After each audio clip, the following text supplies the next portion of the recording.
اگلا سوال یہ ہے کہ محرم الحرام میں اہل تشیع کی جانب سے ماتم، جھولے، تابوت اور اس طرح کے جو افعال کیے جاتے ہیں، کیا یہ شرعی طور پہ درست ہیں؟ کوئی شریعت سے اس کا تعلق نہیں، سب کی سب بدعات ہیں، دین کے اندر ایگزیجریشن کی گئی ہے، اور اس سے بھی آگے بڑھ چکے ہیں اب تو زنجیر زنی اور چھریاں مارنے تک بات آ چکی ہے۔ حالانکہ مفتی اعظم جو ہیں ایران کے خامنائی صاحب، ان کا فتویٰ ہے کہ یہ حرام ہے چھری مارنا اپنے آپ کو۔ لیکن آپ کو پتہ ہے انڈیا، پاکستان، بنگلہ دیش میں جو شیعہ ہیں یہ تو شیعہ ہے ہی نہیں ہے، یہ تو ذاکرین کے فالورز ہیں، کوئی علمی شغف ان کا ہے نہیں ہے۔ انہوں نے رسومات کا نام جو ہے وہ اہل بیت اور مکتب اہل بیت اپنے آپ کو کہہ رہے ہیں۔ مولانا اسحاق صاحب رحمہ اللہ تعالی، جن کی بڑی ایکسپرٹیز تھی اس فیلڈ میں، انہوں نے باقاعدہ شیعہ کی فقہ کی کتابوں سے بتایا کہ ماتم کرنا حرام ہے۔ وہ آج کے علماء کی لکھی نہیں، پرانی ہے۔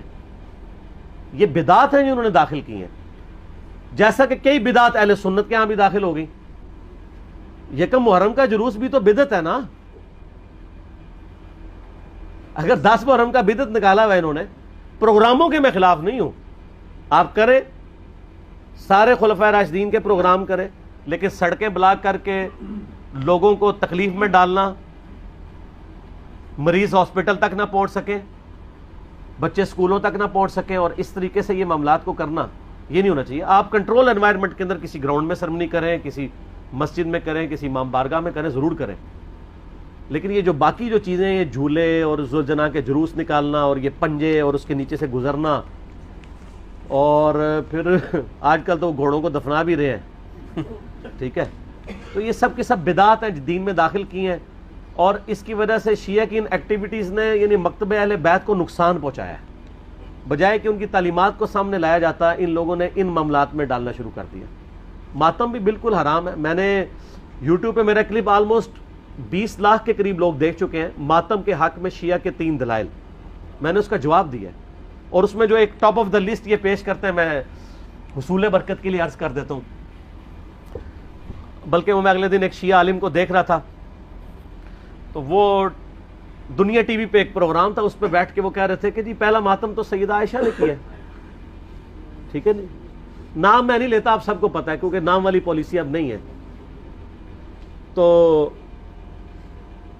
اب اس بیچارے کا بھی قصور نہیں ہے، اس نے اپنے بابوں سے ہی سنا ہوا ہے، اس نے مسند احمد خود کھول کے بھی نہیں کبھی دیکھی ہوگی، سنی انہوں نے نہیں کھولی بھی، تو اس بیچارے نے کہاں سے کھولنی ہے، جن کی اپنی کتاب ہے۔ ہم نے بہت پہلے ریکارڈنگ کرا دی کہ مسند احمد میں آگے الفاظ ہیں، سیدہ عائشہ کہتی ہیں، اتنا حصہ تو بخاری مسلم میں بھی موجود ہے کہ نبی علیہ السلام کی وفات میری گود میں ہوئی۔ تو سر اس سے سیدہ عائشہ کی یہ فضیلت تو ثابت ہوئی کہ اللہ تعالیٰ نے اپنے محبوب صلی اللہ علیہ وسلم کو سیدہ عائشہ کی گود میں وفات دی، تو یہ فضیلت بھی تو ثابت ہو رہی ہے نا، تو یہ بھی فضیلت پھر مانے نا۔ جیسا کہ اہل حدیث جب وہ موزوں پہ مسح، جرابوں کے مسح کی بات شروع کرتے ہیں تو کہتے ہیں وہ تو بخاری مسلم میں پگڑی پہ مسح کی بھی حدیث ہے، تو ہم کہتے ہیں اس سے صرف پگڑی کا مسح نہیں، پگڑی بھی تو ثابت ہو رہی ہے نا، لال رومال لاؤ تو پگڑی پاؤ۔ تو شیعہ جب کہتے ہیں کہ سیدہ عائشہ کی گود میں نبی علیہ السلام کی وفات ہوئی، تو سیدہ عائشہ کی تو فضیلت ثابت ہو رہی ہے۔ پھر وہ بخاری میں واقعہ بھی ہے مسواک والا۔ تو مسند احمد میں آگے الفاظ ہیں کہ سیدہ عائشہ کہتی ہیں جب نبی علیہ السلام کی وفات ہوئی تو میں نے آپ کا سر تکیے پہ رکھا اور باقی عورتوں کے ساتھ مل کے میں نے اپنے چہرے کو پیٹنا شروع کر دیا۔ وہ کہتے ہیں نہیں دیکھیں نہیں، یہ ماتم کا آغاز تو وہیں سے ہوا ہے، لیکن اس کے آگے الفاظ ہیں کہ یہ میری کم عمری اور ناسمجھی کا نتیجہ تھا۔ تو اگر یہ انہوں نے ثواب سمجھ کے کیا ہوتا تو کہتی کہ یہ میری میچیورٹی اور ثواب کے حصول کا ذریعہ تھا۔ تو سیدہ عائشہ کا رجوع ثابت ہے۔ یہاں پہ بھی ایک دفعہ جن دنوں میں ہم مناظرے وغیرہ کر لیا کرتے تھے، یعنی آج سے 10 سال پہلے کی بات کروں، تو ایک شیعہ ذاکر آئے تو وہ بھی کتاب اٹھا کے اپنی لے آئے کہ جی یہ سیدہ عائشہ نے، میں نے کہا یار تمہیں بھی دھوکہ دیا کہ ہم مسند احمد کھول کے آپ کو دکھاتے ہیں، یہ تو ہمارے حق میں دلیل ہے، تو یہ آدھی روایتیں بیان کرتے ہیں۔ تو سیدہ عائشہ کا کوئی ماتم ثابت نہیں۔ دوسری دلیل یہ وہ قرآن پاک سے لیتے ہیں کہ جب فرشتوں نے آگے بشارت دی سیدنا ابراہیم کی جو پہلی بیوی تھی سارہ کہ ان کے ہاں بھی اب اولاد ہوگی، تو انہوں نے حیرانگی میں اپنا چہرہ پیٹا تھا، جیسے عورتیں کہتی ہائے اب بڑھاپے میں ایک 80-90 سال کی بوڑھیا پریگننٹ ہو جائے تو وہ تو پریشان ہی ہوگی نا. یہ انہوں نے یہ تو نہیں تھا کہ ہر سال وہ چہرہ پیٹنا شروع کر دیتی, ایک واقعہ تھا اور اسے ماتم کا ثبوت نکال دیتے ہیں. یعنی کوئی بات دیکھا کریں, اس طرح چیزوں کا ثبوت نہیں نکلتا. اور تیسرا وہ کہتے ہیں ویسے کرنی نے دانت توڑ دیے تھے. دیکھیں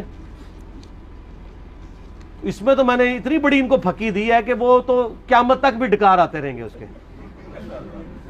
ہاں میں نے بتایا کہ بخاری مسلم دونوں میں موجود ہے کہ سہل ابن سعد السعدی رضی اللہ تعالیٰ عنہ کہتے ہیں کہ اللہ کی قسم میں جانتا ہوں کہ غزوہ احد کے موقع پہ جب نبی صلی اللہ علیہ وسلم کے دانت شہید ہوئے تھے اور آپ کا خون نہیں رک رہا تھا تو کس نے نبی علیہ السلام کے زخم کو دھویا تھا اور کس نے مرہم پٹی کی تھی.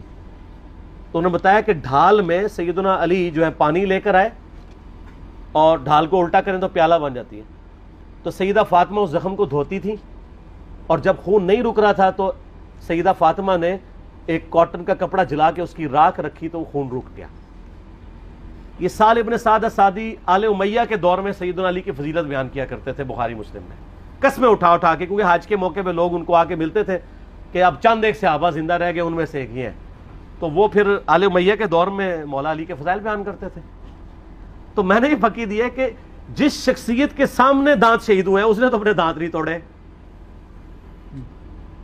زیادہ افیکٹ تو اس بندے پہ ہو جس نے اپنی آنکھوں کے سامنے مرم پٹی کی, یعنی سیدنا علی اور سیدہ فاطمہ, انہوں نے دانت توڑے ہیں دونوں نے. کیا تو کیا اویسے کرنی کو آپ ان سے بڑا عاشق رسول کہیں گے؟ تو اپنے ایمان کی فکر کریں. یہ تو ویسے کرنی اس تصور سے خود بھی کانپ اٹھیں گے. المستدرک علاقے میں موجود ہے کہ سیدنا ویسے کرنی رحمہ اللہ تعالی جنگ صفین کے موقع پر مولا علی کے پاس آئے, ان کے ہاتھوں پہ بیعت کی اور معاویہ بن ابی سفیان کے خلاف لڑتے ہوئے شہید ہوئے ہیں مولا علی کی طرف سے. یہ المستدرک حاکم میں موجود ہے. تو جو شخص خود علی کا مرید ہے اس کو آپ جو ہے وہ علی سے بڑا عاشق رسول ثابت کریں گے؟ جعلی واقعات ہے. صوفیاء نے پھیلائے, شیعہ نے بھی ہاتھوں ہاتھ لے لیے. اس سے بڑی بات بھی کہنا شروع کر دیا کہ جناب کیلا ویسے کرنے کے لیے نازل ہوا. اور ظالموں, وہ کیلے کا ذکر قرآن میں موجود ہے. کیلا پہلے دا ہے. اللہ دے بندے ہو گپے مشہور کی ہوئی ہیں.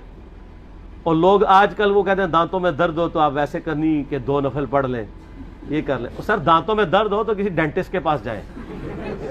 ہو سکتا ہے اندر سے کوئی ہاڑ کھائی گئی ہو آپ کی, کوئی کیڑا لگ گیا ہو, کوئی صفائی کروائیں, کوئی اس کی آپ روٹ کنال کرنی ہو سکتا ہے اس کی کیپنگ ہو. ٹھیک ہے, یہ اس طرح کی کہانیاں نہ کرایا کریں. ہاں مسواک بھی کریں, وہ تو کرنی چاہیے جی, اس کی تو تاکید ہے. ٹوتھ برش بھی کرنا چاہیے. ٹھیک ہو گیا, صحیح ہے جی.